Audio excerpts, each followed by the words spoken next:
আসসালামু আলাইকুম। অনেক দিন ধরে আমরা ভাবতেছিলাম যে আমাদের যে কিং কোয়েলগুলি আছে এই কিং কোয়েলগুলিকে আমরা আলাদা একটা বাসস্থান তৈরি করে দেবো, যাতে করে ওরা নিজেরাই বাচ্চা ফোটাতে পারে, অর্থাৎ ডিম পেরে নিজেরাই যেন ওমে বসে বাচ্চা দিতে পারে। তো আলহামদুলিল্লাহ আজকে আমরা এই কাজটি করতে যাচ্ছিলাম, তো খেয়াল করলাম যে কতগুলি স্কুলের বাচ্চারা আমাদেরকে ডাকছে, অর্থাৎ আমার নাম ধরে ডাকছে যে ভাই আসেন, আপনার সাথে একটু কথা আছে। গিয়ে দেখলাম যে একটা ব্যাগে করে ওরা ছোট্ট ছোট দুটা বিড়ালের বাচ্চা নিয়ে এসেছে। বিড়ালের বাচ্চা দুটি বৃষ্টিতে একেবারে ভিজে চাপচুপ হয়ে গিয়েছে।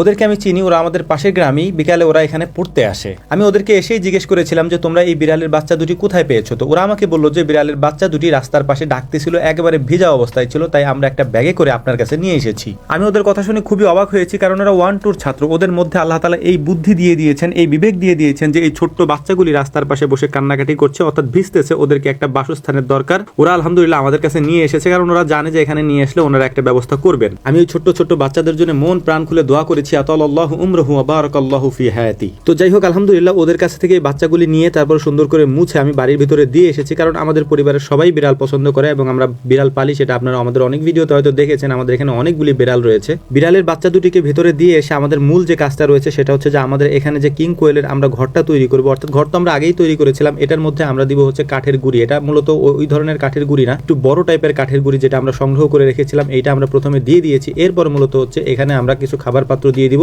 খাবার পাত্রের পাশাপাশি সাথে একটা করে পানির পাত্র আমরা দিয়ে দিয়েছি। তো যে মুরগিগুলো আপনারা দেখতে পাচ্ছেন এইগুলো মূলত ফাইটার মুরগি। গত কয়েকদিন আগে আনিস ভাই আমাকে দিয়ে গিয়েছিলেন ফাইটার মুরগির এই বাচ্চাগুলি। আনিস ভাই যখন আমাদেরকে দিয়ে গিয়েছিলেন তখন এগুলি একেবারে ছোট ছোট ছিল। তখন থেকে আমরা এই বাচ্চাগুলিকে আমাদের খাঁচার মধ্যে লালন পালন করে আলহামদুলিল্লাহ বড় করেছি। এরপরে আজকে আমরা ওদেরকে দিয়ে দিয়েছি একেবারে বড় খাঁচার মধ্যে, অর্থাৎ আমাদের উপরের খাঁচাটা একটু বড়, মানে উচ্চতাও একটু বেশি, যেহেতু এগুলো ফাইটার মুরগির গলাটা অনেক লম্বা হয়, এ কারণে ওদেরকে আমরা একেবারে উপরের তলায় রেখেছি। এখন যে কাজটা আমরা করছি এইটাই মূলত আজকের জন্য আমাদের মেইন কাজ। এটার কারণ হচ্ছে যে আমরা এই কিং কোয়েলগুলিকে অনেক দিন ধরে ভাবতেছিলাম যে ওদের আলাদা বাসস্থানের ব্যবস্থা করব, যাতে করে ওরা একা একা ডিম পেরে ওখানে ওম দিয়ে তারপরে যে বাচ্চাগুলি ফুটায়, কিন্তু এটা আমরা করতে পারছিলাম না দীর্ঘদিন যাবত, সময়ের অভাবে আমাদের করা হচ্ছিল না। তো আলহামদুলিল্লাহ আমরা আমাদের এখানে অনেক বাচ্চা আছে কিং কোয়েলের, তো ওইখান থেকে আমরা 2 জোড়া বাচ্চা আলাদা করে নিয়ে নিয়েছি এবং 1 জোড়া বাচ্চা একটা খাঁচায় দিয়েছি এবং আরেক জোড়া বাচ্চা আরেকটা খাঁচায় দিয়েছি। ওরা এখন থেকে এখানেই বড় হবে এবং এখান থেকে খাওয়া দাওয়া করবে, সবকিছু এখানেই থাকবে। অর্থাৎ প্রত্যেক খাঁচায় 2টা করে পাখি, একটা পুরুষ পাখি একটা মেয়ে পাখি, এরকম করে আমরা দিয়ে দিয়েছি। আলহামদুলিল্লাহ আমরা এখন দেখার চেষ্টা করবো যে এগুলি থেকে আসলেই ডিম পেরে